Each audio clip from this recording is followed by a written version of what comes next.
Hello दोस्तों, BDKTN feel Indian. आज की जो स्टोरी है द एड्रेस बड़ी अच्छी होने वाली है, क्योंकि जब भी अभी हम लोग कहते हैं तुम्हें कुछ पता भी है तो लोग क्या कहते हैं, हाँ पता तो है, पता मेरा पता पूछता पता मेरा पता मोहल्ला भी जद्दा भाई, ये है वो है दुनिया भर की। तो द एड्रेस है इस पोएम का नाम, सॉरी टॉपिक का नाम। और यहाँ बहुत ही बड़ा अच्छा टॉपिक होने वाला है। एड्रेस में क्या है हम आपको बताते हैं। यहाँ पे जो राइटर वो बता रहा है कि जब देश उनका आज़ाद वगैरह नहीं हुआ था तो वो लोग यहाँ पे रहते थे, फिर देश में युद्ध होने लगे, युद्ध वगैरह जब चलने लगे तो उन्हें छोड़ के जाना पड़ा। और जब छोड़ के जाना पड़ा तो उनकी मम्मी उनके पड़ोस में एक लोग रहती थी जो उनका सामान ले जाती रहती थी। और वो पूछती थी क्यों ले जा रहे थे, बोले अगर आपको यहाँ से छोड़ना पड़ गया आपका सामान बेकार हो जाएगा। तो वो सामान को उठा के ले जाती थी। तो उनकी मम्मी ने अब राइटर को यानी ऑथर को ये बता रखा था कि एक यहाँ पे रहती हैं, उनका तुम एड्रेस बिल्कुल याद कर लो और कभी जाना वहां पे तो आपको सामान वो मिल जाएगा जब अपने देश आप वापस जाना, ठीक है। फिर क्या होता है, वो कभी वापस नहीं आती है राइटर जो भी है, लेकिन कई बार दिनों बाद उसे याद आता है कि जो है अब वापस चलना चाहिए, क्योंकि उसे याद आ रही होती है अपनी मम्मी की। तो जब वो वापस जाती है उस एड्रेस पे जाती है, उस एड्रेस को देखती है और वहां पर एक औरत दरवाजा खोलती, बहुत धीमे से दरवाजा खोलती है, कस के बंद करे रहती है और वो अंदर घुसना चाहती है लेकिन वो घुस नहीं पाती। उसे लगता है शायद हम गलत एड्रेस पे आ गए। वो अपना नाम बताती है, वो औरत तब भी उसे नहीं पहचानती है। तो वो लगता है हम परमानेंट गलत एड्रेस पे आ गए। लेकिन वो देखती है वो औरत जो स्वेटर पहने होती है वो उसकी मम्मी का होता है। तो वो खोलना चाहती है लेकिन कुल मिला के होता नहीं है। फिर वो वापस चली जाती, बड़ा निराश हो जाती है कि बताओ ऐसे लोग भी हैं जो लोग कह रहे थे कि हमारे पास सामान सुरक्षित रहेगा और आज वो पहचानने से भी मना कर रहे हैं। उसके बाद वो वापस जाती है, सोचती है हम दोबारा कभी नहीं जाएंगे। लेकिन फिर भी वो एक बार जाती है। जब वो घर पे औरत नहीं होती है, उसकी 15 साल की लड़की घर पे होती है और वो 15 साल की लड़की उसे अंदर बुलाती है, कहती है अभी हम चाय वगैरह बना रहे हैं। वो देख रही होती सारी चीज़ें, एक मोमबत्ती का स्टैंड होता है, दुनिया भर की जितनी भी चीज़ें होती हैं वो सारी चीज़ें उसी की होती हैं। उसे याद आ रहा होता है, पुराना सब याद आ जाता है।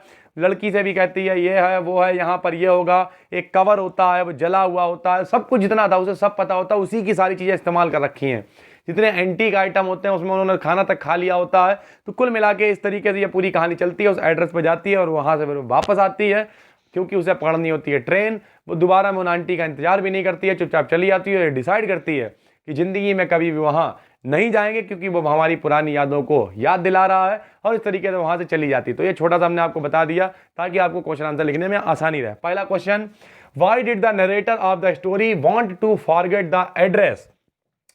तो वाई माने क्यों, जो यहाँ स्टोरी का नरेटर है वो क्यों एड्रेस भूलना चाह रहा है। तो the narrator of the story wanted to forget the address because of her bitter experience, क्योंकि बहुत ही बुरा उसका एक्सपीरियंस हुआ था। पहली बार उन्होंने दरवाजा तक नहीं खोला था।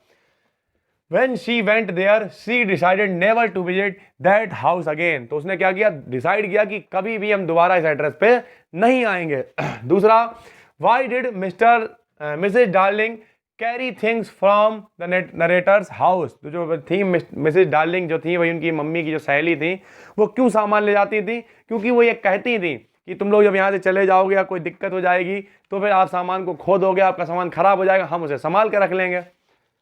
तो she told the narrator's mother, मम्मी से कहा था उनकी क्या कि that she wanted to save all their nice things, उनके पास जो भी अच्छी अच्छी चीजें हैं उन्हें वो सुरक्षित रखना चाहती हैं, इसलिए वो उसे ले जाती। If they had to leave there, ताकि उन्हें अगर छोड़ चली गई, वो वहां से छोड़ दिया, दे वुड लॉस एवरीथिंग, उनका सब कुछ खो जाएगा, सब कुछ बर्बाद हो जाएगा।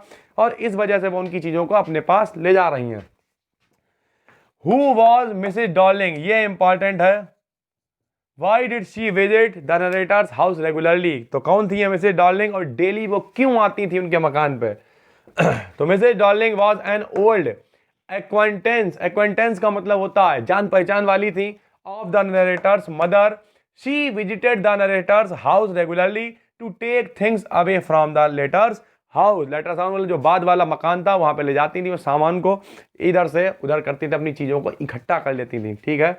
Y did the narrator's mother asked her to remember number 46 in Marconi street, तो मार्कोनी गली में नंबर 46 क्यों याद रखने को कहा, क्योंकि वो उनका मकान था, ताकि जब कभी वो जाए तो उसे मकान मिल सके। तो द नरेटर्स मदर आस्क्ड हर, उनकी मम्मी ने उससे कहा था, टू रिमेंबर याद रखने के लिए number 46 in Marconi street, Marconi गली में नंबर 46 आप याद रखिएगा।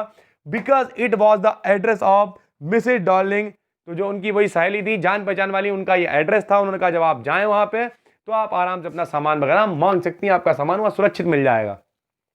Y did the narrator visit number 46 in Marconi street, क्यों उसने वहां पे यात्रा की, तो it was after the liberation, liberation मतलब आजादी के बाद, that one day the narrator felt curious about the belongings of her mother, उसकी मम्मी की जो चीजें थी उनके बारे में वो जानना चाहती थी, इच्छुक थी, इसलिए उसने वहां पे यात्रा की। About the belongings of her mother that were still at 46 in Marconi street, जो अभी भी मार्कोनी स्ट्रीट में रहती थी और वहां पे पड़ी हुई थी वो चीजें। She wanted to see them, touch and remember, so she visited, वो उन्हें देखना चाहती थी, उनकी यादों को ताजा करनी चाहती थी, उन्हें छूना चाहती थी अपनी मम्मी की चीजों को, इसलिए वो दोबारा से वहां पर गई। Why did the narrator not wait for Mrs. Darling on her second visit? जब वो दोबारा से उनके घर गई तो उसने इंतजार क्यों नहीं किया? तो क्यों नहीं इंतजार किया? The narrator did not wait for Mrs. Darling because she had to catch her train, क्योंकि उसे अपनी ट्रेन पकड़नी थी। Had she waited for Mrs. Darling, the narrator would have missed her train, अगर वो वहां पर रुकती तो उसकी ट्रेन शायद छूट जाती। ठीक है, तो ये थी छोटी सी एड्रेस कहानी, उम्मीद करते हैं आपको अच्छी लगी होगी और आपके लिए क्वेश्चन आंसर बहुत ज़्यादा हेल्पफुल भी होंगे। जुड़ जाइए हमारे ग्रुप से, बन जाइए डीकेडियन और फील कीजिए कुछ इंडिया जैसा। फिर मिलते हैं एक नए वीडियो में, तब तक के लिए जय हिंद, जय भारत।